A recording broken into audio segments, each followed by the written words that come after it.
आप सभी दोस्तों का हमारे इस चैनल पर बहुत बहुत स्वागत है। दोस्तों, कहा जाता है कि दिल्ली को सर्वप्रथम पांडवों ने अपनी राजधानी इंद्रप्रस्थ के रूप में बसाया था। वह भी ईसा पूर्व से 1400 वर्ष पहले, परंतु इसका कोई पक्का प्रमाण नहीं है।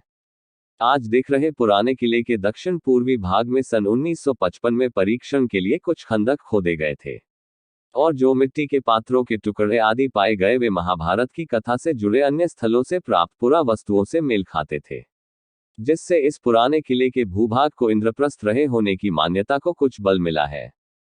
महाभारत में उल्लेखित पांडवों की राजधानी इंद्रप्रस्थ संभवतः इसी स्थान पर थी।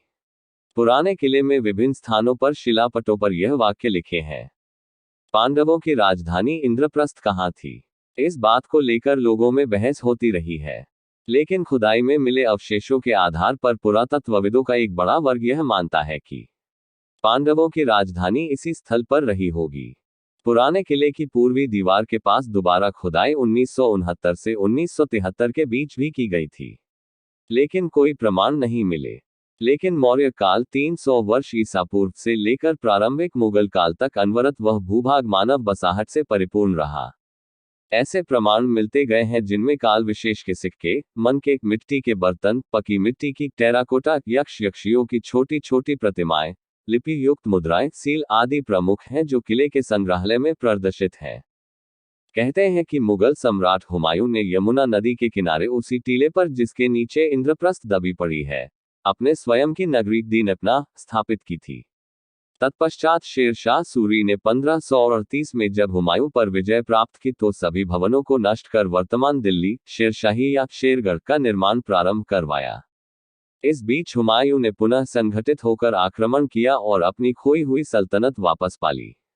समझा जाता है कि किले का निर्माण कार्य हुमायूं ने ही 1545 में पूर्ण कराया था। भारत में बहुत कम नगर ऐसे हैं जो दिल्ली की समान पुराने हो। इतिहासकारों के अनुसार पूर्व ऐतिहासिक काल में जिस स्थल पर इंद्रप्रस्थ बसा हुआ था, उसके ऊंचे टीले पर 16वीं शताब्दी में पुराना किला बनाया गया। भारतीय पुरातत्व सर्वेक्षण ने इस किले की कई स्तरों पर खुदाई की है। खुदाई में प्राचीन भूरे रंग से चित्रित मिट्टी के विशिष्ट बर्तनों के अवशेष मिले हैं, जो महाभारत काल के हैं। ऐसे ही बर्तन अन्य महाभारत कालीन स्थलों पर भी पाए गए हैं। इस बारे में एक तथ्य यह भी है कि इंद्रप्रस्थ के अपभ्रंश इंद्रपरत के नाम का एक गांव वर्तमान शताब्दी के प्रारंभ तक पुराना किला में स्थित था।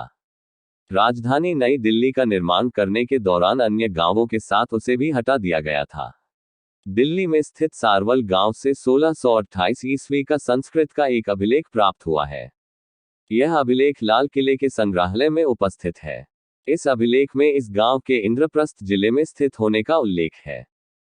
वहीं महाभारत के अनुसार कुरु देश की राजधानी गंगा के किनारे हस्तिनापुर में स्थित थी। जब पांडवों और उनके चचेरे भाई कौरवों के बीच संबंध बिगड़ गए तो कौरवों के पिता धृतराष्ट्र ने पांडवों को यमुना के किनारे खांडवप्रस्थ का क्षेत्र दे दिया। वहां उन्होंने समुद्र जैसे गड्ढों द्वारा घिरे हुए एक नगर को बनाया और उसकी रक्षात्मक प्राचीरें बनाई। विद्वानों का मत है कि पुराना किला की रूपरेखा भी इसी प्रकार की थी। इससे भी स्पष्ट होता है कि इंद्रप्रस्थ एक नगर का नाम था, जो पुराना किला के स्थान पर बसा था, और जिस क्षेत्र में यह स्थित था, उस क्षेत्र का नाम खांडवप्रस्थ था। कहा जाता है कि कौरवों पर अपनी विजय के बाद पांडवों ने राजधानी इंद्रप्रस्थ को भगवान कृष्ण से संबंधित किसी यादव वंशज को सौंप दिया।